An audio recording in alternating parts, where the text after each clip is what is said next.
इस कहानी का नाम है हाथी की दोस्ती। बहुत समय पहले की बात है। एक अकेला हाथी एक अजीब जंगल में बसने आया। यह जंगल उसके लिए नया था और वह दोस्त बनाने के लिए देख रहा था। वह सबसे पहले एक बंदर के पास गया और उससे कहा, नमस्ते बंदर भैया, क्या आप मेरे दोस्त बनना चाहोगे? बंदर ने कहा, तुम मेरी तरह झूल नहीं सकते क्योंकि तुम बहुत बड़े हो, इसलिए मैं तुम्हारा दोस्त नहीं बन सकता। इसके बाद हाथी एक खरगोश के पास गया और वही सवाल पूछा।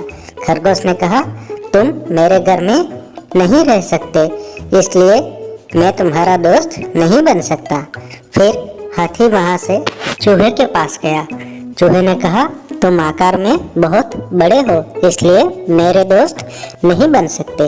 वहाँ से निकलकर हाथी एक मुर्गी के पास गया और उसे भी वही सवाल पूछा। तो मुर्गी ने कहा, तुम्हारा आकार और कद बहुत बड़ा है, इसलिए मैं तुम्हारी दोस्त नहीं बन सकती। हाथी वहाँ से भी निराश होकर दूसरी जगह पर गया। वहाँ वो एक चिड़िया से मिला और चिड़िया से बोलने लगा, क्या आप मेरे दोस्त बनोगी? तो चिड़िया ने कहा कि तुम मेरी तरह उड़ नहीं सकते, इसलिए मैं तुम्हारी दोस्त नहीं बन सकती। वहाँ से हाथी बकरी के पास गया और बकरी से भी वही सवाल पूछा।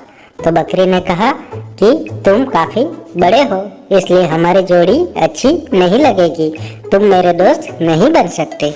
सबकी बात सुनकर हाथी बहुत निराश हो चुका था। फिर एक दिन सभी जानवर को जंगल में इधर उधर दौड़ते हुए हाथी ने देखा। यह देखकर हाथी ने दौड़ रहे एक भालू से पूछा कि यह उपद्रव के पीछे का कारण क्या है। तो भालू ने बताया कि जंगल का शेर शिकार पर निकला है और वो खुद को बचाने के लिए भाग रहे हैं।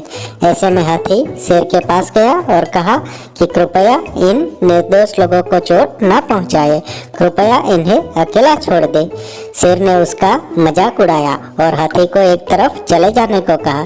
तभी हाथी को गुस्सा आ गया और उसने शेर को उसकी सारी ताकत लगाकर धक्का दे दिया, जिससे वह घायल हो गया और वहां से भाग गया। अब बाकी सभी जानवर धीरे धीरे बाहर आ गए और शेर की हार को लेकर आनंदित होने लगे और हाथी के पास आए और उसे कहा, तुम्हारा आकार एकदम सही है हमारा दोस्त बनने के लिए।